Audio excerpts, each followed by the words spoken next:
Everybody, welcome to a Tee to Green podcast, the final edition of the podcast for 2019, because we're coming to you a few days after Christmas. Hopefully everybody got what they want golf-wise, and hopefully those giving gifts read our newsletter for Tee to Green Club members on the best gifts to give golfers and the worst gifts to give golfers. So hopefully you didn't get any things in the worst list. Hopefully you got the stuff on the good list. But I'm Kevin Sylvester, joined by Brian Koziel and PGA Pro Jeff Meadis. Belated Merry Christmas, fellas. Same to you, Kev. Yep. Merry Christmas. An early Happy New Year to you, too. And I'm looking forward to turning the calendar to 2020. But before we do that, let's just talk about what some of the big stories were of 2019. And frankly, I just think there was one big story, and it starts and ends with Tiger Woods, right? Yep. Winning the Masters, getting major number 15, be able to come back and do that. And then what he did for the President's Cup, I thought was an incredible, nice punctuation to the year, Brian. Yeah, and in between he won 82 to time Sam Snead's record. So for him to be able to get that major, get back on the map, I mean, to me, I think the moment of 2019 that I'll remember is him embracing his son on the 18th green at the Masters after the final hole, getting that win, being able to get that 15th major. The fact that he was able to do it, come back, overcome all that he's had to overcome on the course, off the course, all the surgeries, all the health issues, and then come together and beat the best of the world. I mean, Brooks Koepka, we know, has been playing as good as anybody. He was right net misses. Francesco Molinari was playing incredible, and he was able to overcome him along the way. And to see some of those other golfers at their best, and Tiger, frankly, at that course, outplayed them and outsmarted them and was able to win, I thought that was a really, really cool moment. Let me add one thing, Jeff, there, because you said something that I think was interesting. Francesco Molinari, right, rinses it on 12 and just fell apart from there and did it again on 15, didn't he? Yeah. And really admitted in the summer, like, that threw him off for the rest of the year. I thought that was, I mean, here was a guy who Open Championship and just a couple of water balls crushed his confidence. I thought that was refreshing to hear a pro golfer admit that, but also a little surprising. Well, it might have been one of those shots that he was not comfortable hitting, and he tried to pull it off under a pressure situation and was unable to do it. And for Tiger to fight all the way back to be top 10 in the world, top 5 in the world, I mean, he'd been written off I don't know how many times. Is he going to come back? Will he even play again? And he still is the number one draw in golf, and it was a great year for that. Just so much fun to watch, and fun to watch him change as a person. He's gotten older, he's more mature. He looks like he's having fun on the golf course now instead of that Hogan-esque stare when he's walking down the fairways. Yeah, it's great. Well, it's great to have him back. Yeah. I mean, he still is the straw that stirs the drink. But golf is good now. I mean, you look at Tiger, you got Justin Thomas, you got Francisco, you got Brooks Koepka, you got so much talent. It's so deep. And Tiger created these golfers, and now he's competing against them. I love that you're seeing a lot more personality from Tiger, from even Phil Mickelson, too. We know now on social media he's a star in the golf world.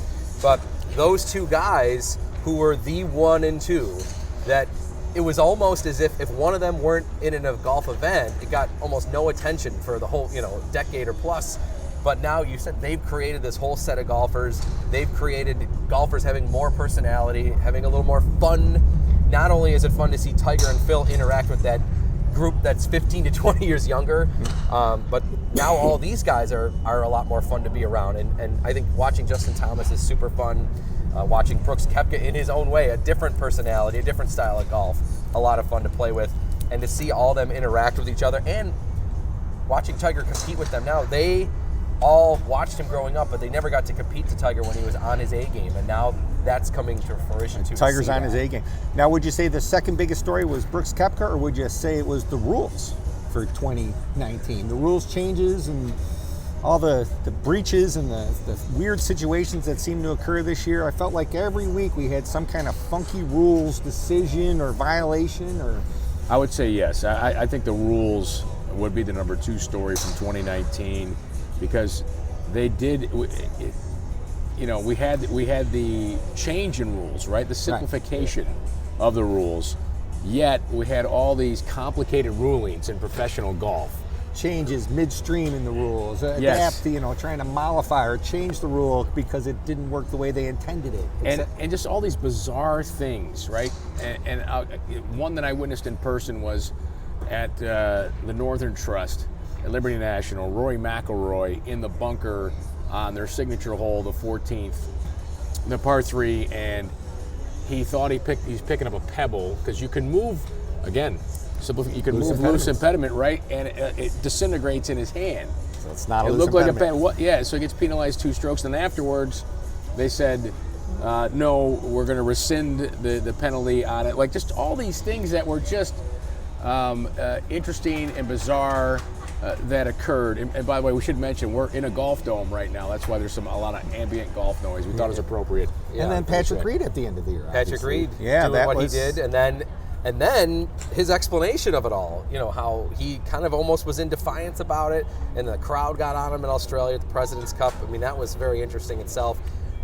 The beginning of the year, to me, I felt like when we were doing our show early on, and even just the first 3-4 months of the season, was all about guys leaving the flag in, if you remember that. And Correct. Where'd that go? Adam That's gone Scott, away. Bryson DeChambeau, those were the kind of the headliners of guys that were going to keep it in.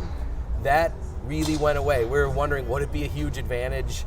It seems as though that's kind of quieted down. On the longer putts, it seems as though people are still using it. And I'll say personally, I enjoyed playing golf this year with that rule. For me playing, especially when I was playing by myself, when I'd have a really long putt, I wouldn't have to walk over and take it out. I still visually, to me, if it was a putt that I deemed to be like a makeable putt, like 25 feet and in, like ones that I'm thinking, I can make this, I still pulled it. And I know that there was some I think the data advantages. supports you now. I think the Yeah. data, there was some old data out there and everybody thought we're going to keep the pins in, and as they've, the new rules have come in and they get new fresh data, I think you see the players realizing, just like you do, you may keep it in for a visual aid, but you want it out when you're 3-4 feet away. Yeah, to me, it became a feel thing for me. Like, man, just visually, do I like it in there or do I not like it in there, right? So if I felt like I really had a chance to make the putt, I pulled it. Yeah. If it felt like, boy, I'm not sure on this putt, I kept it in just to get it close. And I think everybody thought that was going to be the story, and it was early on, and then it just became like, whatever, right? Yeah. Like the other things certainly have come into play there. And as far as a third storyline on the PGA Tour professional golf ranks, I thought Rory McIlroy's season really deserves recognition. To win 3 times, to win the Players' Championship, the Tour Championship, but his ball striking numbers, his driving accuracy, his putting, everybody says he can't putt. I'm sorry, the kid can putt. He's not a kid anymore, but I really believe he deserved the Player of the Year honors. There's that controversy with Koepka. Koepka called it not a rivalry. We'll see if that carries over to 2020. Locally. Koepka's line, by the way, Yeah. great. He said, it's not a rivalry. We didn't compete in any majors against each other. In other words, I was at the top and he wasn't. Like, I like a little jab. Right. It was, yeah. And that's what makes Koepka fun. Yeah. Correct. Yes. I mean, let's He had face some it. good quotes all year where he Yes. would kind of just say what he thought, and it was out of the realm of what golfers normally say. The question's relevant because they were paired in the final group for the Tour Championship and actually the World Golf Championship in Memphis ahead of time. Koepka won Memphis, Rory won the Tour Championship. So they were head-to-head in those situations. So that bears watching as we move on to 2020. Locally, in Western New York, I think the stories of 2019, the weather was certainly a story for us because our spring sucked. Again, Right, it yeah. seems to be a pattern. Last 2 years, it's been very poor. Right. And the fall it wasn't that. October was not great. No, it wasn't as bad as the previous year, where we had a very bad spring and a very bad fall. A little better fall this year. Got a few more rounds in this year than we would have in 2018. But yeah, our springs seem to be getting longer and colder and wetter in Western New York, I feel like. Yeah. And locally, too, I think I'll definitely remember the highlight of being at Oak Hill for the Senior PGA Championship week and festivities and all the other events that were surrounding that. I mean, we know it's the crown jewel course here in Western New York, and the Western New York PGA did such a wonderful job hosting that event. And to be involved, not only doing our show there, but some of the other events involved with some of the junior tour, with some of the junior kids doing things, and watching Western New York come together to set what was a record crowds in some of those rounds. I mean, not a surprise again. So it's one of the smallest markets the PGA Championship goes to, if not the smallest, and they're going back in 2023. So it's not the senior, the regular, the big PGA, the regular PGA Championship. So it's and that's with the new calendar. I thought was a bit of a story this year too. Sure. And I thought it worked out pretty well. I was happy with it, and it creates golf, and I like that it kind of ends before the NFL season starts. The other thing to mention on a local front was the announcement of a complex. Encore Golf is building this Connect 4, the big Connect 4 here in the World League Golf Dome is going on behind us. That's fine. But Encore Golf announcing their facility, and it'll be interesting to see when that's completed, but people are excited about the facility that they're going to build, the indoor golf facility down on the waterfront there. I say indoor, it's going to be open air, but Encore announcing that big project, so kudos to them. And that's, Top Golf's been such a popular thing around the nation, growing, and it's a wonderful introduction into golf, and that's kind of a little different brand, a little different variation, but it should be great for Western New York. All right, let's look ahead here to 2020. Brian, what's the storyline you're looking for on the PGA Tour in 2020? Well, on the PGA Tour, I think we'll pick up right where we left off with 2019. Can Tiger continue his run here? How often will he play? I'm sure that'll be dissected quite a bit. Events that he plays in, again, will be must-see television. And then, I would think he has to be the favorite going into the Masters coming in April to try to defend his title.